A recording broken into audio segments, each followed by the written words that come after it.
everyone, and I mean everyone, has been comparing Tower of Fantasy to Genshin Impact, which, to be honest, is kind of fair.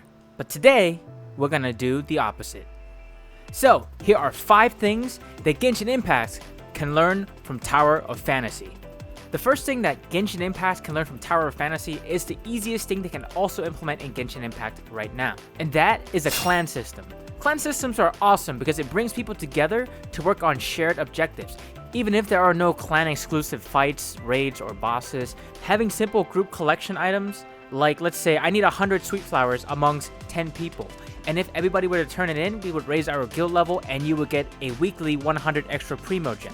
It's not much, but it brings people together to complete shared objectives. And also, clan systems may have its own clan chats, which may give a more social aspect to Genshin Impact. And as Genshin rolls out new content, they can add new clan objectives, clan mission types, and have more cooperative play, which leads me to number 2. Genshin Impact can learn a lot about implementing co-op features from Tower of Fantasy. I get it, Tower of Fantasy is looking to be an MMORPG, and Genshin Impact is more a single-player experience with some side co-op content, but things like more interactive co-op dungeons or even weekly co-op content that people can use resin for to get good prizes can make for a more consistent multiplayer experience. In Tower of Fantasy, there's like a limited time multiplayer dungeon. It doesn't cost any resin or stamina, but it is limited based on a rolling 24-hour clock. So in a week, you have 3 chances to solve some puzzles, beat a super strong boss, and then claim your reward. The thing about this though is that when you're going through the map, the dungeon itself provides you some buffs that are tradable to other people, and the buffs are like, hey, you'll do like 5% extra damage or 20% extra pyro damage or something, and they stack. So the more stacks of it you have, the more damage you do, and you unlock new passives. And that's pretty genius because now we're sitting there talking to each other like, hey, who is the cryo damage dealer? Who is a physical build? Who is the healer? Let me give you the proper buffs so that way we can maximize our chances of succeeding in the dungeon. So yeah, just imagine I got a buff that says plus 20% pyro damage, and at 3 stacks, all of my normal attacks have a chance of applying burn to the enemy. But here's the kicker, I'm playing as Barbara. But anyways, I can send this buff over to my friend who's playing a Hu Tao, or the stranger who's playing Diluc, or Yoimiya, whoever. That's a bit of a simple example, but I'm just trying to say, content that makes us interact with other people is something Genshin really lacks on a consistent basis, and we could use a lot more of it. Before I continue to number 3, support your boy by giving this video a like and consider subscribing for more gacha content. Okay, now that that's out the way, let's talk about number 3. This one is going to be something I think we can all universally agree upon, and that is Genshin Impact needs a way for us to be able to buy constellations. Tower of Fantasy has a system where anytime you roll, you get another currency that you can spend towards a dupe of a 5-star unit. In Genshin Impact, we have masterless star glitter that we can spend on various things like additional pools, a 4-star unit, and so on and so forth. I think it's time. It's been 2 years.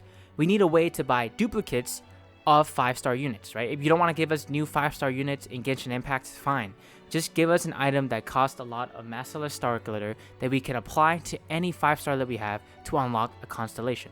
Number 4. Genshin Impact has a really simple combat system, and I wish it leaned a bit more into the combat like Tower of Fantasy. Things like air attacks, dash attacks, bullet time when you dodge at the correct timing. All of these aspects can add to a much more satisfying combat experience.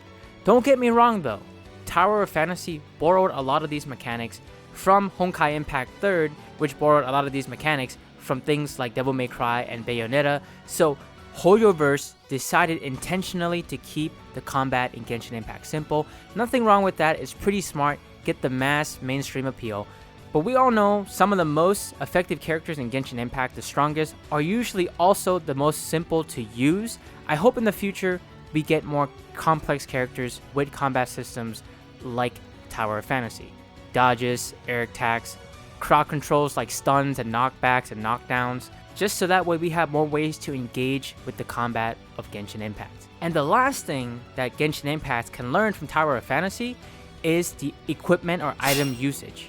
Genshin does have a quick equip and an item box that you can use items while you're in combat, but it's not the same.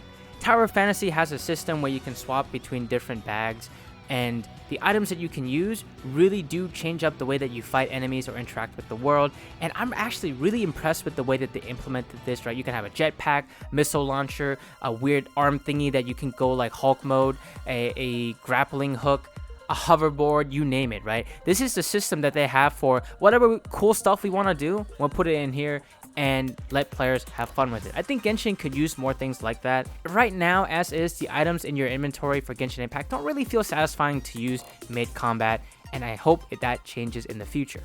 But that's just my hot take on the 5 things that Genshin Impact can learn from Tower of Fantasy.